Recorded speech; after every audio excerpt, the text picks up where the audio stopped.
Hola amigos, ¿qué tal? Muy buenas tardes, sean bienvenidos aquí a mis espacios en las redes sociales. El régimen cubano ha mandado a ¡Viva la Revolución Cubana!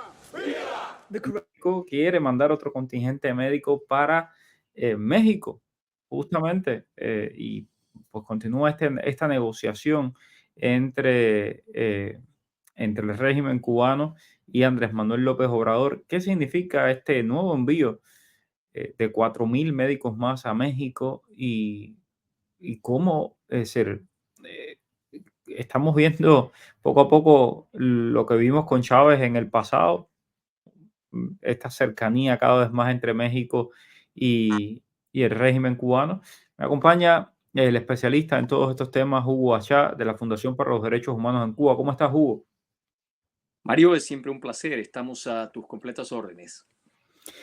Bueno, 4.000 médicos más para México. ¿Qué significa esto? Las condiciones, ustedes fueron los primeros en exclusiva, sacaron toda esta información de los contratos, de cuánto le están robando a los médicos cubanos que van a trabajar a México y qué se puede esperar. Bueno, Mario, hay muchos factores que se van agravando en esta relación, vamos a llamarla así. Andrés Manuel López Obrador claramente eligió un camino para su denominada cuarta transformación, la famosa 4T, una especie de ayornamiento del proceso del PRI, mucho más inclinado hacia una izquierda pro La Habana. Y en ese proceso está claro que eligió la ruta de la mentira. Tú recordarás, querido Mario, de que cuando nosotros fuimos, tú tienes toda la razón y además estuviste como parte de este proceso de investigación, los primeros en recibir evidencia concreta, primero de las negociaciones y luego una copia efectiva del contrato entre los Estados Unidos mexicanos y el régimen en La Habana para llevar a los médicos cubanos a México en condición de trabajos forzados y tratamiento análogo a esclavitud. Esto es necesario puntualizarlo. Lo primero que dijo el señor López Obrador fue de que eso era falso. Puedes revisar los antecedentes, están en el Internet. Acusó a esto de ser una maquinación de propaganda, la extrema derecha, los fascistas, la CIA, etcétera y demás.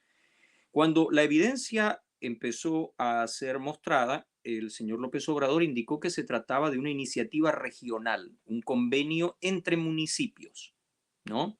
Inclusive se habló de una iniciativa COAPA, se habló de que la Ciudad de México había hecho algunos acuerdos, que era una misión técnica, que era apenas una veintena de especialistas y muchos etcéteras.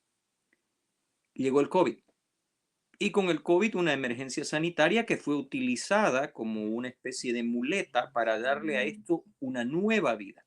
Y entonces llegó un número jamás esclarecido de profesionales médicos cubanos. Se estima entre 1.200 a 1.600 los que se encuentran en el país. ¿Qué dijo Andrés Manuel López Obrador entonces? Dijo que era una iniciativa de la Ciudad de México, dejó muy mal parada a la señora Claudia Sheinbaum y en una entrevista que hizo tu colega, el señor Loret de Mola, se expuso de manera absoluta en una entrevista radial al actual director de Salud Pública de México, el señor Zoe Robledo, que aceptó que los médicos venían contratados y pagados por el gobierno federal mexicano. Esto es público, todo esto está a disposición de quien quiera verificarlo. Entonces se dio un viaje nuestro a el Congreso mexicano, a donde con parlamentarios de diferentes fuerzas de oposición se evidenció no solo la existencia, sino se obtuvo una copia pesadamente editada del contrato. Un primer detalle, nosotros sí teníamos la copia sin edición. En la copia editada, el gobierno mexicano intentó ocultar el mecanismo financiero. Cuando se vio una vez más con las manos en la masa, traspasó mediante una cesión de derechos lo que debía ser la facultad de cobranza de esta cantidad de dinero que nunca llegaba a manos de los profesionales médicos cubanos a una empresa, entre comillas, mexicana, pero constituida por ciudadanos cubanos. ¿Por qué hacer este resumen, querido Mario? Porque te da una pauta de cómo llegamos aquí, cómo hemos llegado hoy a esta nueva cifra en gris. Primero 2.700, luego 3.800, hoy 4.000. ¿Cuál fue la motivación ya esgrimida abiertamente cuando el señor López Obrador ya no pudo desconocer la verdad y, como siempre, decidió huir atacando? Dijo que estos médicos venían por un programa que iba a ser esencialmente público y gratuito, falso. Es un programa que le está costando al Estado y al erario mexicano caro. Dijo que también los médicos venían a atender las zonas de peor dotación de personal médico de acuerdo a estadística internacional. Curioso, la gran mayoría de los médicos que hasta ahora llegaron han ido a parar a un estado que se llama Nayarit. Nayarit, si tú te fijas en la estadística oficial del Estado mexicano, es el estado número 14 entre 32 con mejor infraestructura y cantidad de médicos por habitante. Vale decir, no es el estado natal del señor Andrés Manuel López Obrador, no es Yucatán, no es Quintana Roo, no En es, Tabasco. no es Ujú. Tabasco, no es la frontera con Guatemala, no son los estados menos favorecidos. ¿Qué hay en Nayarit que es problemático? Una presencia estable, constante y permanente del narcotráfico. Entonces, se empiezan a dibujar interrogantes. Segundo aspecto, y con esto te cierro, querido Mario. Tú sabes que nosotros, porque lo discutimos contigo y te agradezco porque fue una primicia de tu espacio, a raíz de todo esto le pedimos a una renombrada firma norteamericana con presencia en México, entre las más destacadas en ese país, de que nos hiciera un diagnóstico legal, porque además esta presencia, este contrato y la naturaleza del mismo viola directamente el Tratado de Libre Comercio entre Canadá, México y los Estados Unidos, que a la letra señala que cualquier Estado parte de ese acuerdo que incurriera en trabajos forzados, en tratamiento análogo a esclavitud, en trata y tráfico de personas, debería ser suspendido de los privilegios. Otro gran interrogante.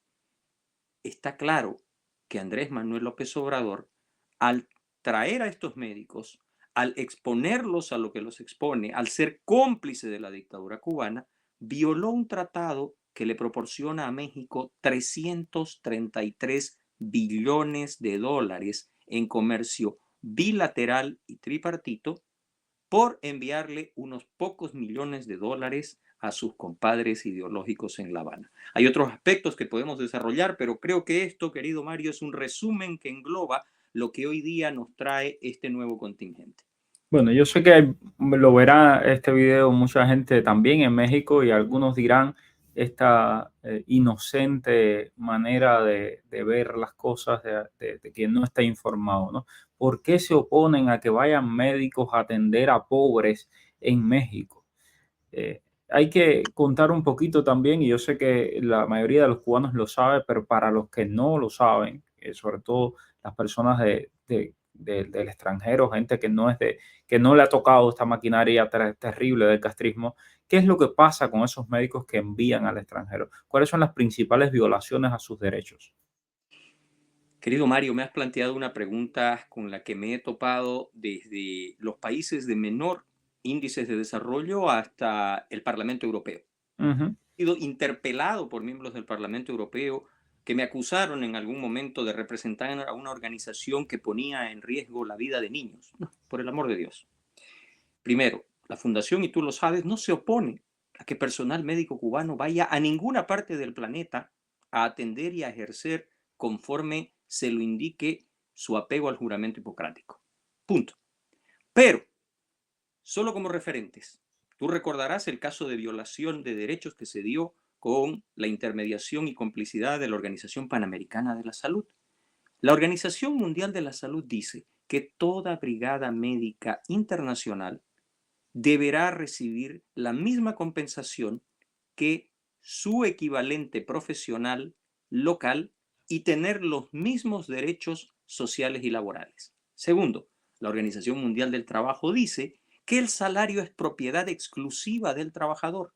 La respuesta del régimen, documentada a la consulta de la Organización Mundial del Trabajo fue de que los trabajadores médicos cubanos voluntariamente cedían una fracción de su salario para que ésta fuera donada para mantener el aparato de atención pública a el pueblo cubano, la mejora de las condiciones en las universidades y el mantenimiento y la ampliación de las instalaciones. ¿Qué pasó, querido Mario? Fuimos a verificar esas afirmaciones. Primero, no existe un solo antecedente de donación voluntaria, un solo documento que lo avale.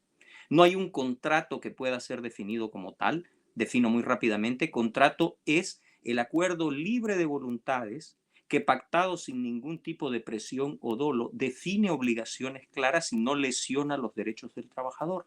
Ninguno de estos componentes, que por cierto, Cuba endosó en una resolución de la Organización Mundial del Trabajo, se cumplen con las brigadas. Pero además, un elemento que tú has tocado. Si fueran todos médicos cubanos adecuadamente formados, debidamente entrenados, ya habría un factor menos por el cual preocuparse. Lo que tú sabes y cualquier investigador avisado en la materia conoce es de que se envía personal variopinto, desde profesionales médicos reales hasta, y esto basado en testimonio, chicos recién salidos del servicio militar obligatorio que después de 3 semanas de entrenamiento van, por ejemplo, a realizar labores de optometría. Y un factor final alarmante que tú y yo lo hemos desarrollado a profundidad. El mayor crimen, mayor que la esclavitud moderna que estas brigadas representan, mayor que el muy posible lavado de activos que se realiza a través de esta actividad, mayor que las violaciones al interior de las brigadas que incluyen estupro, acoso, violencia física y psicológica, además de torturas. La falsificación de estadística médica. Se obliga a los integrantes de estas brigadas a modificar y adulterar estadística para facilitar o las operaciones políticas de La Habana o la intermediación y envío de equipos que puedan ser o fabricados en Cuba o representados por Cuba para que lleguen a terceros países. Equipo, medicamentos y vacunas que en muchos casos, por no decir en todos, son destruidos al llegar a destino. Tenemos videos y testimonios que avalan cada palabra vertida. Esto es a lo que se expone México, que a pesar de todos sus pesares, y lo digo porque mi señor padre, siendo un profesional médico, se especializó en ese país, tiene un buen sistema de salud pública y hay profesionales médicos a la espera de una oportunidad con los recursos que hoy se destinan a estas brigadas, con todos los problemas que ya hemos citado y que podemos respaldar con la evidencia necesaria. No, y por último, también pensando hacia Cuba, ¿no? O sea, ¿qué pasa con los cubanos? Son 4.000 médicos que van a exportar, mientras que en Cuba no hay médicos, no hay medicina, los hospitales se están cayendo a pedazos. Es decir, esta es la pura y dura realidad. Tremendo. Bueno, pues nada, muchísimas gracias, Hugo, por toda esta explicación. Gracias por el trabajo de denuncia tan importante que están haciendo. Y por supuesto, aquí nos mantendremos informando. Así que los invito a todos a que se suscriban al canal, a que se mantengan bien conectados y pendientes de lo que vamos publicando. Gracias, Hugo. Querido Mario, simplemente antes de despedirme, un aspecto en unos breves segundos. Adelante. Que no se puede olvidar a raíz de la situación en Venezuela. Un factor que lo reflejara ya el New York Times y hoy día está saliendo a la luz merced a estos extrañísimos vuelos que sin justificación salieron de La Habana hacia Caracas. Lamentablemente también el personal médico cubano, sucedió en Bolivia y está muy bien documentado, también ha sido usado como una especie de tropa de choque para influir, generar agitación, propaganda y violencia en los países a donde están destinados, incrementando su vulnerabilidad y su riesgo. Mario, muchísimas gracias. Estamos permanentemente a tus órdenes. Gracias, nos mantenemos en contacto. Dime cuál es el periodista que está en el boom. Es Mario Rincón. El periodista que te trae toda la información. Es Mario Rincón. El periodista de la radio y la televisión. Es Mario Rincón. Habla de temas cubanos, hasta de migración. Mario Rincón. Oye, dale, conéctate y comparte. Déjame un like. Dale like y comparte. Dale, conéctate y comparte. Déjame